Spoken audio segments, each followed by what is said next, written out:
Bumili ka ba ng motor o sakyan tapos ang tagal ng ORCR dumating?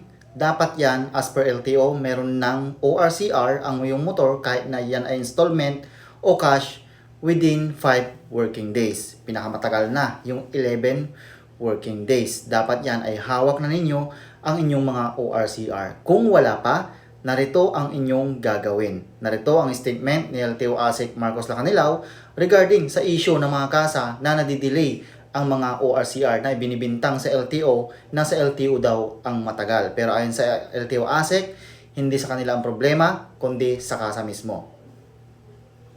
Nais ko lang pong linawin na ayon po sa batas at rules ng LTO na ang paglirehistro po, pag kayo po ay bumili ng bagong sasakyan o bagong motorsiklo, hulugan man o cash yan ay 7 days. Kailangan matapos nila yung pagpoproseso. Gandang umaga po, nakatanggap po kami ng mga iba't ibang impormasyon tungkol sa mga dealer na matagal na nagre-rehistro ng mga sasakyan o motorsiklo na binibili sa kanila na bago. Nais ko lang pong linawin na ayon po sa batas at rules ng LTO na ang paglirehistro po, pag kayo po ay bumili ng bagong sasakyan o bagong motorsiklo, hulugan man o cash yan ay 7 days. Kailangan matapos nila yung pagpoproseso ng mga papeles. Meron na yung rehistro, plaka, at ipapadala yan sa mga kliyente. Usually, hanggang ma-receive ng kliyente 11 days. Kaya kung meron naman po na nagsasabing dealer na may problema ang system, kaya hindi nila maproseso, ay yun po ay malaking kasinungalingan. Kaya po kami ang naghihigpit, hinahanap po namin yung mga dealer na yan kasi makikita po namin kung pinoproseso nila o hindi. Kadalasan po kasi ang ginagawa nila, iniipon ng mga dealer.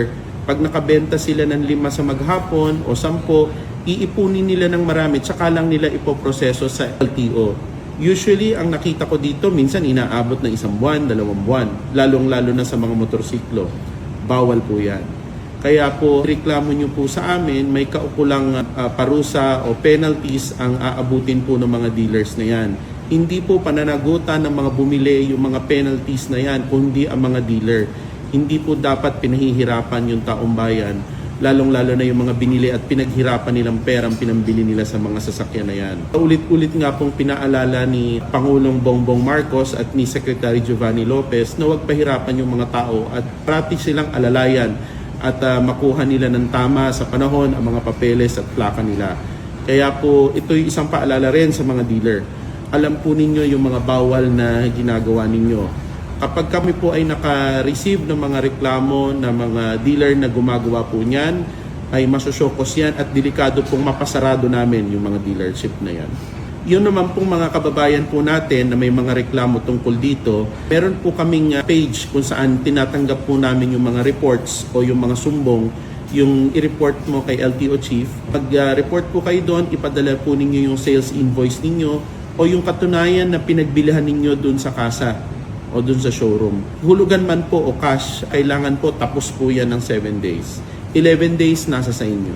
Pag hindi po nila ginawa yan, ireklamo nyo po sa amin. Alam kong marami pong dealer ang gumagawa niyan, especially po dun sa mga probinsya.